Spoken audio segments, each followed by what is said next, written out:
Hello, hello, je viens de voir The Gentleman de Guy Ritchie et il est temps de faire la review avec vous.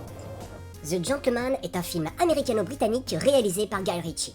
L'Américain Mickey Pearson est devenu un important baron de la drogue à Londres. Il a bâti une solide entreprise implantée dans tout le Royaume-Uni. Après plusieurs années dans le business de la marijuana, il évoque plus ou moins la possibilité de se retirer. Cela va mettre la ville en ébullition, chantage, complot, trahison, corruption et enlèvement. De nombreuses personnes vont tenter de convaincre Mickey pour devenir propriétaire de ses affaires très lucratives. Dans ce film, on peut retrouver Matthew McConaughey dans le rôle de Mickey Pearson, Charlie Hunnam, Michelle Dockery, Jeremy Strong, Lynne Renee, Colin Farrell, Henry Golding et également Hugh Grant. Eh ben, c'était un super film, j'ai vraiment adoré. En fait, ce qui m'a plu, c'est de retrouver le Guy Ritchie que j'adore, c'est-à-dire Anatomie botanique, Snatch. Il est revenu à la base et c'est là où pour moi il est le meilleur, quoi. Moi j'avais un super souvenir de ces deux premiers films et là c'était... Alors j'ai du mal à rentrer dans le démarrage parce que j'avais des tonnes d'informations et j'étais un petit peu noyé.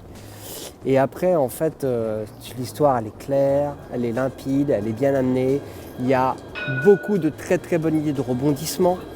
Des idées de montage, de succession de chaînes, de situations très rigolotes, vraiment comme ces deux premiers, enfin Anatomie botanique et Snatch, quoi. C'est vraiment dans le même type d'esprit, avec quand même des acteurs de dingue, parce que Charlie Hunnam, il est très très bon dedans, mais Hugh Grant, il est très drôle, Matthew McConaughey, ou encore Colin Farrell, enfin c'est vraiment, c'était lourd, quoi, c'était vraiment... Les acteurs sont aux petits oignons dedans et voilà. Bon, alors faut aimer les histoires de gangsters. C'est pas un film hyper profond, mais c'est un film good mood. Enfin, c'est un bon petit film de gangsters qui passe crème, qui est vraiment bien fisté, bien écrit, avec des très bonnes idées scénaristiques. Le fait d'avoir en fait un journaliste qui présente ce qui s'est passé et on joue là-dessus, quoi. Des fois on revient dessus en disant en fait non, ça j'ai un petit peu fabulé, c'est pas vraiment comme ça va être autrement, ça s'est passé autrement. Ça donne pas mal de rebondissements aussi scénaristiques et de montage. Les points forts restent le montage, restent les acteurs, restent... il y a par exemple, il y a un moment donné, il y a une scène, j'avais l'impression d'être dans le Pulp Fiction, quoi. C'est vraiment bien fait, quoi. C'est un super bon film. La musique est une nouvelle fois vraiment top. Et ça m'a fait un peu passer dans le côté, comme le film à couteau tiré, où tu as énormément de rebondissements et tu balades un petit peu le spectateur à gauche puis à droite. Tu te dis mais qui va s'en sortir, qui arnaque qui en fait. T'as l'impression que c'est un tel qui arnaque un tel, qui arnaque un tel, qui arnaque un tel.